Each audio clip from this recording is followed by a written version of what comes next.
Hello everyone, welcome to the Street Crime UK YouTube channel. Thank you for joining us. Please don't forget to like, share and subscribe for more content. Today we will look at one of the most ruthless criminals to ever exist in the UK criminal underworld. A man who murdered 4 people. During his revenge attack he took the lives of a dad, a son and 2 female police constables.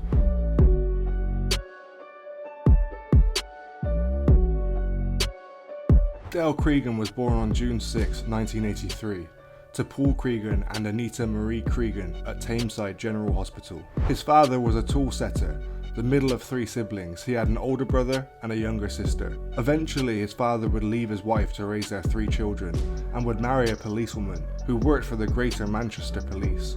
Mr. Cregan began dealing cannabis when he finished his schooling at Little Moss Secondary School and would eventually graduate to selling cocaine in his 20s. He would also get into regular fistfights with other local boys, including the nephews of David Short. He claimed to have lost his left eye in the fight in Thailand. However, the authorities believe it was lost during a fight with other gangsters in the UK. During examinations, police confirmed that it lacked any scarring that would come with being punched hard enough to break an eye socket.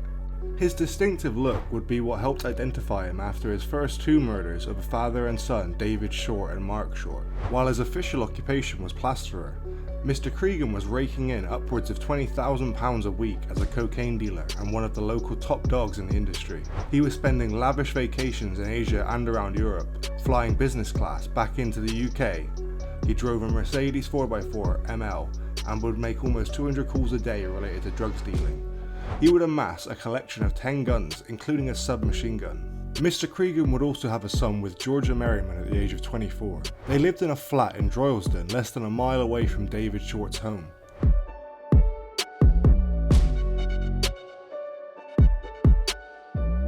It started with an associate of Mr. Cregan punching David Short. The Atkinsons and the Shorts had been rival local families after Leon Atkinson decked David Short because the man had been glaring at him. From there, spats and small fights broke out between the 2 families and their accomplices. The back and forth continued and escalated to Leon's father having his knee blown off in a local pub. David Short had blamed the Atkinsons' right-hand man, Mr. Cregan, for an attack on him when he was riding his bike and had a knife pulled on him. The 2 families reached an uneasy truce in 2008 when the 2 heads of the family shook hands and attempted to ease the rising tensions, but it would all fall apart only 4 years later. Teresa Atkinson had been at a pub when she got into a row with a member of the Short family, who slapped her.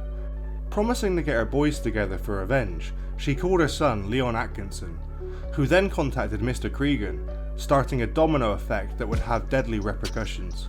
A mere 12 days after Cregan was called, Mark Short, 23, the son of David Short, was out for a night drinking with his father and some friends at the Cotton Tree pub.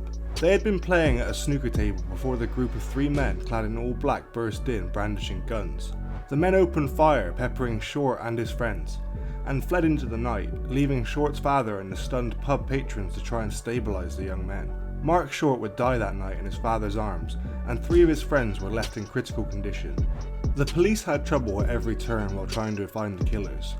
The pub had been a well-known spot for those who dabbled in illegal activities, and most of the witnesses, including David Short, refused to tell anything to the police. Even if no one was speaking to the police, they were still speaking, and rumours flew around who the culprits were. Eventually, Dale Cregan was identified, along with 2 of his associates, Luke Livesey and Damien Gorman, known as Scarface. Mr. Cregan was arrested in June of 2012 at the airport after returning from a trip to Thailand. He would later be released on bail due to a lack of evidence and would disappear for 5 weeks. With Mr. Cregan on the prowl once again, the woes for the Short family weren't over yet. Despite the Greater Manchester Police issuing David Short 3 warnings that there was a threat to life and he needed to be careful, but it wasn't enough.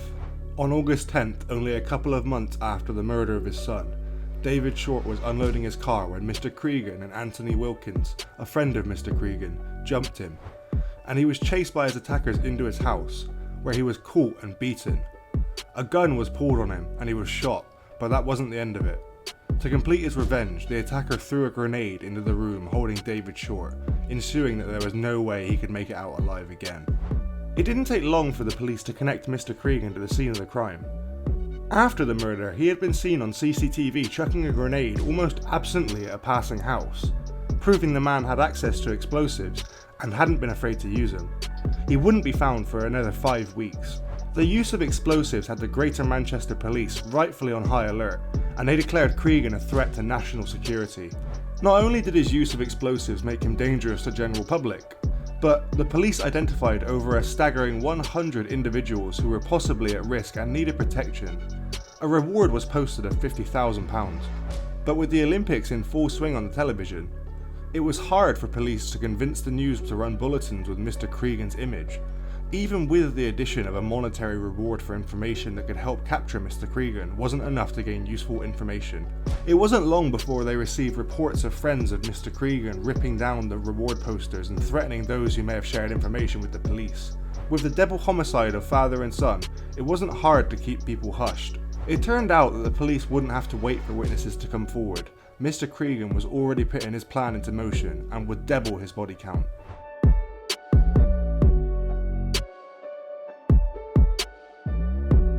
On September 18, 2012, police dispatch received a call from 30 Abbey Gardens in Mottram. It seemed routine. The caller claimed that a rowdy teenager had thrown a slab of concrete through the man's back window, and he wanted officers to come and check it out in case the culprit was still in the neighbourhood. 2 constables, Nicola Hughes and Fiona Bone, were attached to a routine check, but what happened was anything but routine. The day before, Mr. Cregan had taken the family that resided at the address hostage. The family included the parents of a young daughter who were forced to bend to the man's whim.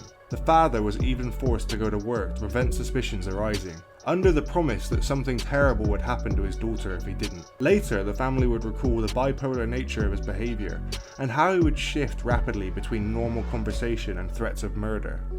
He even forced them to cut his hair and trim his beard for the impending arrest. PCs Hughes and Bone went to the door at 30 Abbey Gardens and knocked. When the door opened, Dale Cregan had been ready and waiting with his gun. He fired 32 shots at Hughes and Bone, with at least 8 bullets hitting each target. 3 went into PC Fiona Bone's head, who had attempted to deploy her taser when she realised what was happening. When he was finished shooting, Mr. Cregan threw out his signature, a military-grade grenade, which landed next to them on the sidewalk. Fiona Bone was pronounced dead at the scene, while Nicola Hughes would be rushed to the hospital and would later succumb to her wounds. After the shocking murder, there were still more surprises. An hour after committing the double homicide, Mr. Cregan turned himself in. He drove himself to the nearest police station and announced himself, where he was quickly arrested. However, panic still thrilled through the police force. Was this another trick? Did he have explosives on him again? Was his car rigged to explode as soon as another unsuspecting officer went to do their jobs? There was a small breath of relief when none of their worst fears came to fruition. When Mr. Cregan was questioned on why he had murdered the 2 policewomen seemingly out of the blue, his answer was just as disturbing. He simply said revenge. While Cregan had been on the run, the police had been harassing his family in an effort to find him. The man had needed some sort of retribution before turning himself in. The case garnered national news coverage, with the then Prime Minister David Cameron commenting that it was despicable and an act of pure evil. Nothing was held back when it came to ensuring that Mr. Cregan wouldn't slip away. Armed guards were posted on rooftops and at every entrance, and scaffolding was erected for guards to stand on. His false eye was taken out and his eye socket was inspected twice daily to ensure that he hadn't been hiding anything in it. Over £5 million would be spent on the security detail to ensure the police killer wouldn't be able to escape custody. Around 120 Lancashire constabulary officers were deployed daily, and even a helicopter would follow the convoy between Manchester Prison and Preston Crown Court.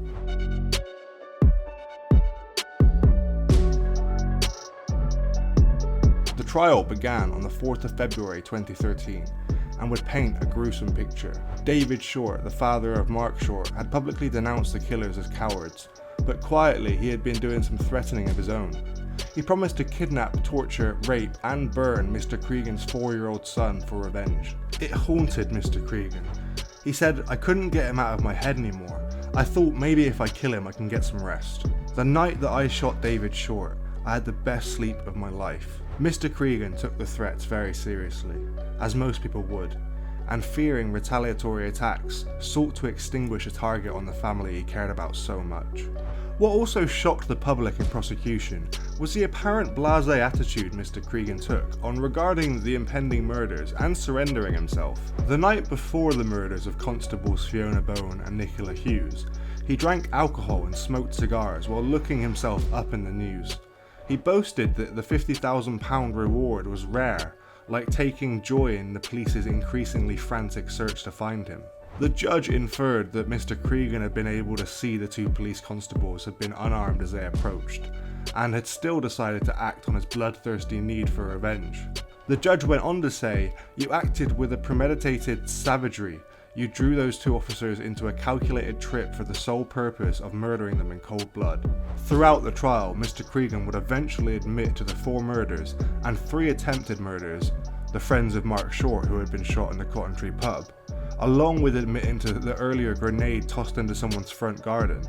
Yet he would still attempt to plead not guilty to the charges, which was resoundingly rejected by the court. For the murder of 4 people, Mr. Cregan was sentenced to a whole life sentence without the possibility of release. 9 other people were also on trial for charges related to the deaths of the Shorts, but only 5 were charged. When the verdicts were returned, Mr. Cregan smiled and shook hands with the other defendants.